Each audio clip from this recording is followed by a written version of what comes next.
தற்போதைய செய்தி, மருதமலை கோவில் அருகே குட்டி யானையுடன் பெண் யானை ஒன்று பிளாஸ்டிக் பொருட்களை சாப்பிடக்கூடிய வீடியோ வெளியாகி அதிர்ச்சியை ஏற்படுத்தியிருக்கிறது.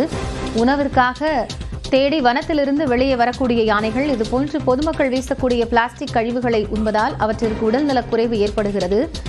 நேற்று முன்தினம் மருதமலை அடிவாரத்தில் பெண் யானை வயிற்றில் குட்டியுடன் உயிரிழந்த நிகழ்வு என்பது பெரும் சோகத்தை ஏற்படுத்தியிருக்கக்கூடிய நிலையில் இந்த வீடியோ வெளியாகியிருக்கிறது. கூடுதல் தகவல்களை செய்தியாளர் குருசாமியிடம் கேட்கலாம். குருசாமி, யானைகள் இதுபோன்று பிளாஸ்டிக் கழிவுகளை உண்டு அதற்கு உடல்நலக்குறைவு ஏற்படுவதுங்கிறத பார்க்க முடிகிறது. இப்போ இந்த வீடியோவே அதிர்ச்சி அளிக்கக்கூடியதாக இருக்கிறது. விவரங்கள் என்ன?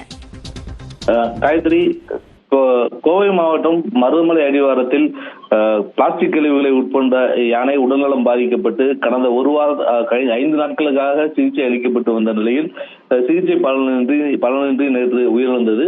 இந்நிலையில் கடந்த சில தினங்களுக்கு முன்னர் அந்த காட்டு யானை குட்டி யானையுடன் வந்து மருதமலை கோவிலை ஒட்டி இருக்கக்கூடிய பகுதிகளில் பிளாஸ்டிக் கழிவுகளை சாப்பிடக்கூடிய வீடியோ காட்சிகள் வந்து தற்பொழுது வெளியாகி இருக்கிறது. அந்த வீடியோ காட்சிகளில் குப்பை மருதமலை கோவிலை ஒட்டி இருக்கக்கூடிய பகுதிகளில் கொட்டப்பட்டிருக்கக்கூடிய கழிவுகளிலிருந்து ஏதேனும் உணவுப் பொருட்கள் இருக்கிறதா என்பதை குட்டியுடன் வந்து தாயானை தேடுவதும் அதில் இருக்கக்கூடிய பிளாஸ்டிக் கழிவுகள் உள்ளிட்டவற்றை சாப்பிடுவதுமான காட்சிகள் வெளியாகி இருக்கிறது. இந்நிலையில் இதனைத் தொடர்ந்து அடுத்தடுத்து உடல்நிலை பாதிக்கப்பட்ட நிலையில் தொடர்ச்சியாக சிகிச்சைகள் அளிக்கப்பட்டு வந்த நிலையில் யானை உயிரிழந்தது. தற்பொழுது இந்த வீடியோ காட்சிகள் வெளியாகி இருக்கிறது. அந்த வீடியோ காட்சிகளில் யானை பிளாஸ்டிக் பொருட்கள் சாப்பிடுவது உள்ளிட்டவை அந்த காட்சிகள் வெளியாகி இருக்கிறது. ஏற்கனவே இன்றைய தினம் பிரேத பரிசோதனையின் போது யானையின் வயிற்றில் இருந்து ஏராளமான பிளாஸ்டிக் கழிவுகள் அகற்றப்பட்டிருந்தது.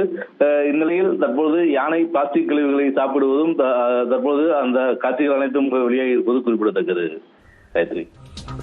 நன்றி குருசாமி. உரிய நடவடிக்கை எடுக்கப்படும் என்று எதிர்பார்க்கலாம்.